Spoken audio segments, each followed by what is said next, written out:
روزہ صرف اکل و شرب سے رک جانے کا نام نہیں ہے، یہ اپنے کانوں کو بھی روزہ دار بنانا ہوتا ہے، اپنی زبان کو بھی روزہ دار بنانا ہوتا ہے، اپنی آنکھوں کو بھی روزہ دار بنانا ہوتا ہے۔ تمہارا ایک ایک عمل، تمہارا ایک ایک رویہ، تمہاری ایک ایک حرکت، تمہاری ایک ایک سکنت روزے سے ہو جائے تو یہ پورا جسم سر سے لے کر پاؤں تک جب روزہ دار ہوگا تو پھر وہی روزہ ہے جس کے بارے میں فرمایا گیا ان اللہ و ملائکتہ یصلون علی المتسحرین۔ سنو سنو، اگر روزہ ہو تو پھر اس کا جمال کیا ہے، اس کا پروٹوکول کیا ہے۔ فرمایا اللہ روزہ رکھنے کے لیے جو سحری کرنے بیٹھتے ہیں ان پہ رحمتوں کا نزول فرماتا ہے کہ یہ بندہ اب روزہ رکھنے لگا ہے، اب اس کی آنکھ نہیں بھٹکے گی، اب اس کا خیال نہیں بہکے گا، اب اس کی سوچوں میں آوارگی نہیں آئے گی، اب اس کی زبان جھوٹ نہیں بول سکتی، یہ غیبت نہیں کر سکتی، یہ کسی کا برا نہیں سوچ سکتا، اس کے اٹھنے والے قدم خیر کی طرف ہی جائیں گے اور اس کے اٹھنے والے ہاتھ ظلم جبر اور جور سے باز رہیں گے۔ اب یہ اپنے آپ کو روزے کے حصار میں لے کے آ رہا ہے اور تقوی کے نور سے مالا مال ہو رہا ہے، تو اللہ خود بھی اور فرشتوں کو بھی حکم دیتا ہے میرا بندہ سحری کرنے بیٹھا ہے، تم اس کے اوپر رحمت نچاور کرو۔ کیا لمحے ہوتے ہیں جب اللہ رحمت بندوں کے اوپر نچاور کر رہا ہوتا ہے۔ لیکن جس نے روزہ صرف بھوک اور پیاس کا ہی رکھا، روزے کی مقصدیت کو ہی نہ سمجھا، تو اللہ کے محبوب کا فرمان سن لیجئے۔ ایک تو یہ ہے ان اللہ و ملائکتہ یصلون علی المتسحرین، اور دوسرا فرمایا من لم یدع قول الزور والعمل بہ فلیس للہ حاجۃ فی ان یدع طعامہ و شرابہ۔ جس نے جھوٹ اور برے کام نہیں چھوڑے اس کے بھوکا اور پیاسا رہنے کو اللہ کو کوئی ضرورت نہیں ہے۔ وہ بھوک کاٹے پیاس کاٹے، اللہ کو اس کی کوئی ضرورت نہیں ہے، چونکہ یہ خوراک بچاؤ مہم تو ہے ہی نہیں، وہ تو مومن کے رزق میں اضافہ کر دیتا ہے۔ وہ چاہتا ہے کہ تم پھر روزے سے ہو۔ اللہ اکبر۔ فرمایا روزہ دار جب کسی سے بات کرے اور وہ آگے سے الجھنا چاہے تو فرمایا روزہ دار آگے سے ایک ہی جملہ بولے انی صائمٌ، میں روزہ رکھا ہوا ہے۔ تو جب میں روزہ رکھا ہوا ہے تو تم لڑنا چاہتے بھی ہو تو میں نہیں لڑ سکتا۔ اللہ اکبر۔ یہ ذات کی لڑائی ہے، یعنی اپنی ذات کے لیے میں نہیں لڑ سکتا، اور اللہ کے لیے اگر تلوار اٹھانے کی بات تو پھر بدر والوں کو دیکھ لو، حالت روزہ کے اندر بھی اللہ کے دین کے پرچم کو کیسے اونچا کرتے ہیں۔ تو تقویٰ کیا ہے؟ تقویٰ اپنے آپ کو ان گناہوں سے بچانا ہے جو اللہ جل شانہ کی ناراضگی کا سبب و ذریعہ ہوتے ہیں۔ سورہ طلاق میں ارشاد فرمایا وَمَن يَتَّقِ اللَّهَ يَجْعَل لَّهُ مِنْ أَمْرِهِ يُسْرًا۔ جو تقویٰ اختیار کرتا ہے پھر اللہ جل شانہ اس کے کام آسان فرما دیتا، زندگی سوکھی ہو جاتی ہے۔ اس سے ڈرنے والا پھر کسی اور سے نہیں ڈرتا، اس کی فرما برداری کرنے والا آسودگی میں زندگی بسر کرتا ہے۔ پھر ارشاد فرمایا یا ایھا الذین آمنوا ان تتقوا اللہ، اے ایمان والو اگر تم اللہ سے ڈرنے لگ جاؤ گے، تقوی اختیار کرنے لگ جاؤ گے تو پھر کیا ہوگا؟ یجعل لکم فرقانا، وہ تمہیں فرقان عطا کر۔ فرقان کیا ہے؟ حق و باطل میں تمیز کرنے کی صلاحیت نصیب ہو جانا، اچھائی برائی میں نکھیڑا کرنے کی صلاحیت کا مل جانا۔ کئی لوگوں کو ساری زندگی معرفت ہی نہیں ہو پاتی کہ اچھائی کیا ہے اور برائی کیا ہے۔ میں نے پڑھے لکھے لوگوں کو بھی دیکھا ہے کہ ایک جاہل بابے کے جا کے قدموں میں بیٹھے ہوئے ہوتے ہیں۔ ایسے لوگ کہ جو اچھے مسلمان تو دور کی بات ہے، اچھے انسان کہلانے کے بھی لائق نہیں ہیں، جنہوں نے جنابت کا غسل بھی نہیں کیا ہوتا، تو کچھ لوگ ان کو بھی اللہ کا ولی سمجھ رہے ہوتے ہیں۔ کیوں سمجھ رہے ہوتے ہیں؟ اس لیے کہ یہ خود متقی نہیں ہے، اللہ ان کو امتیاز کرنے کی صلاحیت ہی عطا نہیں کرتا۔ تو فرمایا کہ اگر کوئی تقوی کے نور سے مالا مال ہو جاتا ہے اللہ اس کو فرقان عطا کرتا ہے، اور یہ بہت بڑی دولت اللہ کسی بندے کو عطا فرمائے، اور وہ کیا ہے؟ حق اور باطل میں تمیز کی صلاحیت، خیر اور شر میں امتیاز کی صلاحیت۔ یہ اللہ اس شخص کو عطا فرماتا ہے جو اتقاء کے نور سے مالا مال ہوتا ہے۔ وَيُكَفِّرْ عَنْكُمْ سَيِّئَاتِكُمْ، اللہ تقوی کی برکت سے تمہارے سارے گناہوں کو معاف بھی فرما دیتا ہے، تمہیں ستھرائیاں دے دیتا ہے۔ وَيَغْفِرْ لَكُمْ، اور اللہ تمہیں معاف بھی فرما دیتا ہے اور تمہیں غفران و رحمت کے پردوں میں بھی ڈھانپ لیتا ہے۔ وَمَن يَتَّقِ اللَّهَ يَجْعَل لَّهُ مَخْرَجًا، جو اللہ سے ڈرنے لگ جاتا ہے، تقوی اختیار کرنے لگ جاتا ہے، اللہ اس کے لیے مخرج پیدا کر دیتا ہے۔ کچھ لوگ مصیبت میں پھنستے ہیں پھر ساری زندگی اس سے نکل ہی نہیں پاتے۔ اللہ فرماتا ہے جو تقوی اختیار کرتا ہے مشکلوں سے نکلنے کا اسے ہم راستہ عطا فرماتے ہیں۔ بڑی سے بڑی مصیبت سے بھی وہ آسانی سے نکل جاتا ہے. اس کے لیے ہم یہ کرم نوازی اور یہ رحمت اور یہ مدد اور یہ نصرت فرمائی ہے. وَيَرْزُقْهُ مِنْ حَيْثُ لَا يَحْتَسِبُ، اور اللہ اس کو وہاں سے رزق دیتا ہے جہاں سے گمان بھی نہیں ہوتا، اسے تصور بھی نہیں ہوتا کہ یوں بھی وہ رزق کے دروازے کھول سکتا ہے. تو فرمایا اللہ سے ڈرنا سیکھ لو، پھر تمہاری مشکلوں میں وہ راستے بھی کشادہ فرمائے گا، اور اللہ جل شانہ تمہارے لیے اپنی کرم نوازیوں کے در بھی کھول دے گا. جب ماہ صیام رمضان المبارک جلوہ گر ہوتا ہے، جنت کے 8 دروازے کھول دیے جاتے ہیں، جہنم کے دروازے بند کر دیے جاتے ہیں، اور شیاطین جکڑ دیے جاتے ہیں. اللہ جل شانہ اس موسم رحمت میں خاص عنایات اپنے بندوں پہ فرماتا ہے. ایک نفل ادا کرنے سے فرض ادا کرنے کا ثواب ملتا ہے، اور ایک فرض ادا کرنے سے 70 فرائض ادا کرنے کا ثواب ملتا ہے. اسی طرح راہ خدا میں 1 روپیہ دو گے تو 70 روپے خرچ کرنے کا ثواب ملے گا.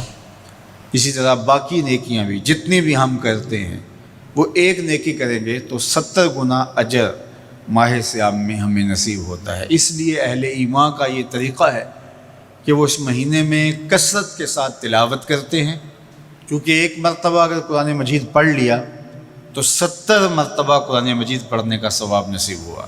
ماہ صیام میں چونکہ شیطان بندھا ہوا ہوتا ہے، تو ہم اپنے آپ کو نیکی کی طرف اگر لانا چاہیں تو اتنی رکاوٹیں نہیں ہوتی جتنی عام دنوں میں ہوتی ہیں. لیکن اس کے باوجود بہت سارے لوگ ہیں جو رات کو بڑا پکا ارادہ کر کے سوتے ہیں کہ میں صبح وقت پہ اٹھوں گا اور نوافل بھی پڑھوں گا اور نماز بھی ادا کروں گا، لیکن جب صبح ہوتی ہے تو انہیں یا تو جاگ نہیں آتی یا نیند سے بیدار ہو جاتے ہیں، بستر سے اٹھا نہیں جاتا. جب کہ وہی شخص انہوں نے صبح سبزی منڈی جانا ہو تو چھلانگ لگا کے اٹھتے ہیں اور سبزی منڈی پہنچتے بھی ہیں. سستی طبیعت کا کسل نہیں ہوتا. عمومی طور پہ ہم اپنے آپ کو بیمار تصور کر لیتے ہیں، اور سستی اور کسل کا نام دے کر کے، بہانہ دے کر کے ہم کہتے ہیں کہ بس کیا کریں، ہم کو ارادہ کرتے ہیں روز لیکن ہم سے اٹھا نہیں جاتا، بس طبیعت اس طرح کی ہے، کسل ہے، سستی ہے. یہ بات ذہن میں رکھیے گا کہ ارادہ کرنے کے باوجود بھی صبح جب ہم اٹھ نہیں پاتے، یا کوئی بھی نیکی کا کام ہم کرنے کا ارادہ کرتے ہیں تو ارادہ کرنے کے باوجود ارادہ ہی رہ جاتا ہے، ہم کر نہیں پاتے. تو اس کا سبب یہ ہوتا ہے کہ بہت سارے ہم گناہ کر چکے ہیں، اور ان گناہوں کی وجہ سے ہم نیکی کی توفیق نہیں پاتے. حضرت حسن بصری رضی اللہ تعالی عنہ نے یہی وجہ اس کی بیان فرمائی ہے. تو اس کا بہترین طریقہ یہ ہے کہ توبہ کی جائے، اور توبہ بھی سچے دل سے کی جائے، رو رو کے اللہ سے گناہوں کی معافی مانگی جائے. اور سچے دل سے جب توبہ کی جائے تو پھر سارے گناہ نہ صرف مٹا دیے جاتے ہیں بلکہ ان کو بدل کے نیکیوں میں تبدیل کر دیا جاتا ہے. تو ماہ صیام کے اندر پختہ عزم کریں، اور اس عزم کو عمل کی شکل دینے کے لیے سچی توبہ کریں کہ ہمارا یہ رمضان اس طرح سے گزرے، یہ مہینہ اس طرح سے بسر ہو کہ ہم اس مہینے میں اللہ تعالیٰ کی قربت حاصل کر لیں، ہم گناہوں سے پاک ہو جائیں، اور ہم جو ثمرات ہیں، جو فوائد ہیں اس مہینے کے، وہ ہم سمیٹ سکیں. تو یہ وہ مہینہ ہے جس کے انتظار میں میرے اور آپ کے آقا و مولا اپنی آنکھیں لگائے ہوتے تھے، اور دن گن گن کے وقت گزارتے تھے کہ ماہ صیام آ رہا ہے. تو اس مہینے کا عزت کے ساتھ، تکریم کے ساتھ، اعزاز کے ساتھ استقبال کرو، اور اس کو پلکوں پہ بٹھاؤ، اس کو دل پہ بٹھاؤ. اس مہینے کی تکریم یہ ہے کہ اس میں ہر برا کام چھوڑ دیا جائے. اگر کوئی شخص برا کام نہیں چھوڑتا اور روزے رکھتا ہے تو میرے اور آپ کے آقا و مولا کا ایک فرمان سن لیجئے: من لم یدع قول الزور والعمل بہ فلیس للہ حاجۃ فی ان یدع طعامہ و شرابہ. فرمایا کہ جو جھوٹ اور برے کام نہیں چھوڑتا، اس کے بھوکا اور پیاسا رہنے کی اللہ کو کوئی ضرورت نہیں ہے. تو روزہ خوراک بچاؤ مہم نہیں ہے جو چلائی جاتی ہے، بلکہ یہ تزکیہ نفس کا موسم ہے، باطن کی صفائی کا موسم ہے۔ اور باطن کی صفائی نہیں ہوتی جب تک ہم کوشش کریں۔ آپ کے بدن پہ بہت ساری میل چڑھی ہوئی ہے اور جمی ہوئی ہے بدن کے ایک ایک عضو پہ میل، تو آپ پانی میں چھلانگ لگا کے باہر بھی آ جاتے ہیں تو میل نہیں اترتی، چلو کچھ نہ کچھ فرق تو ضرور پڑ جاتا ہے، لیکن میل نہیں اترے گی۔ میل کب اترے گی؟ جب آپ اپنے بدن کو مل مل کے اس کے اوپر صابن لگا کر کے اچھی طرح سے اس کو جب اتاریں گے محنت کوشش سے، تو پھر آپ کا بدن مہک جائے گا، ہلکا پھلکا ہو جائے گا، میل اتر جائے گی۔ یہ موسم رحمت ہے، اللہ کی رحمتوں کا می برسے گا، اس سے کچھ نہ کچھ فائدہ تو ہوگا ہی، لیکن حقیقی فائدہ وہی حاصل کرے گا جو اپنے گناہوں کو مل مل کے دھوئے گا اور اپنے آپ کو صاف کرنے کی کوشش کرے گا۔ تو اپنے من کے میل اتارنے ہیں، اپنے باطن کے میل اتارنے ہیں، اپنے اعمال کی درستگی کی کوشش کرنی ہے۔ صلاۃ التراویح مسجد میں نہیں آ سکتے تو گھروں میں پڑھ لیجئے، جس طرح بڑی عمر والے لوگوں کو، بیمار لوگوں کو کہا گیا کہ آپ گھروں میں پڑھ لیں، بچوں کو کہا گیا، لیکن چھوڑیے گا نا، یہ رمضان المبارک کا خاص عمل ہے۔ آج کل دین بیزار طبقہ مختلف جگہوں پہ بیٹھ کے مسجد پر، مدرسے پر، تراویح پر، ان چیزوں پر تبصرہ کر رہا ہے اور اتنا ہلکا ثابت کرنا چاہ رہا ہے ان امور کو جس طرح یہ چیزیں ہوتی کچھ نہیں ہیں، جبکہ ماہ صیام کے قیام پر میرے اور آپ کے آقا مولا نے بشارت دیتے ہوئے فرمایا، من قام رمضان ایمانا و احتسابا غفر لہ ما تقدم من ذنبہ، جس نے رمضان المبارک کی راتوں میں قیام کیا ایمان اور محاسبہ نفس کے ساتھ، اللہ اس کے پچھلے سارے گناہ معاف فرما دیتا ہے۔ یہ بہت بڑی دولت ہے، تو اس دولت کو ضرور سمیٹیے گا، ضرور حاصل کیجئے گا، من کی ستھرائی، عفت اور پاکیزگی کا سامان کیجئے گا۔ اللہ آپ سب کو اپنی امان میں، اپنی حفاظتوں کے حصار میں رکھے۔ یا ایمان والو، تمہارے اوپر روزے فرض کیے گئے ہیں جس طرح تم سے پہلوں پہ فرض کیے گئے تھے۔ روزے کیوں فرض کیے گئے ہیں؟ لعلکم تتقون، تم متقی بن جاؤ، پرہیزگار بن جاؤ۔ تو ہمارا رب ہمیں متقی دیکھنا چاہتا ہے۔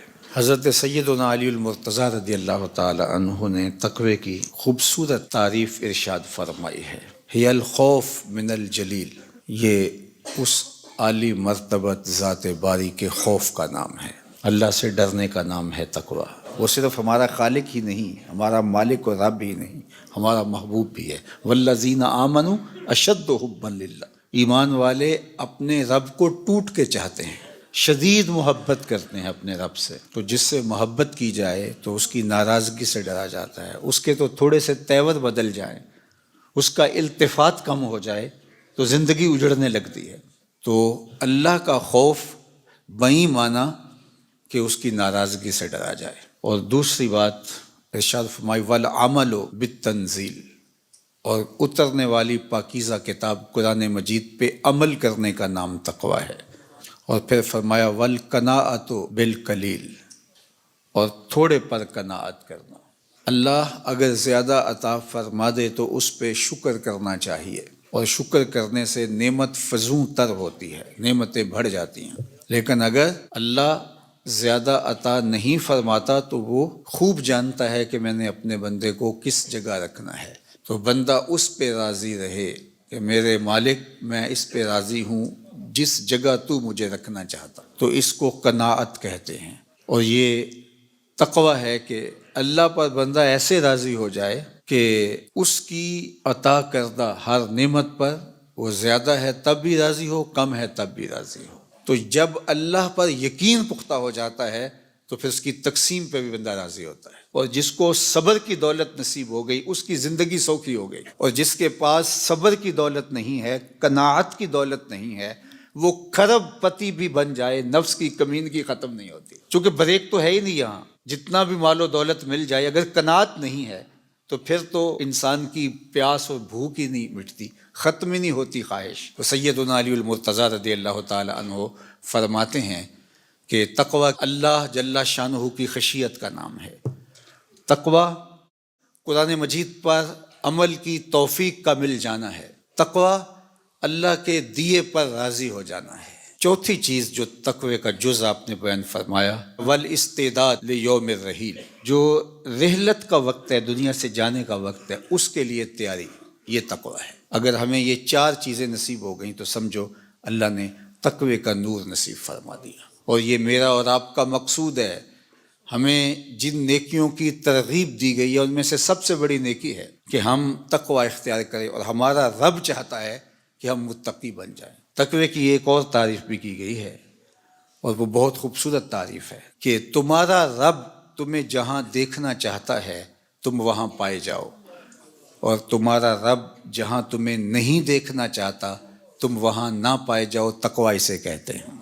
تمہارا رب تمہیں مسجد میں دیکھنا چاہتا ہے 5 وقت، تمہارا رب تمہیں خیر کے کاموں میں دیکھنا چاہتا ہے، تمہارا رب تمہیں بیمار کے سرہانے دیکھنا چاہتا ہے، تمہارا رب برہنہ بدن اور بھوک اور پیاس سے تڑپتے ہوئے لوگوں کی مدد کرنے کے لیے ان کی دہلیز پر پہنچا ہوا دیکھنا چاہتا ہے، تمہارا رب تمہیں خیر کے کاموں میں منہمک دیکھنا چاہتا ہے، وہاں تم پائے جاؤ، وہاں سے غیر حاضری نہ ہو۔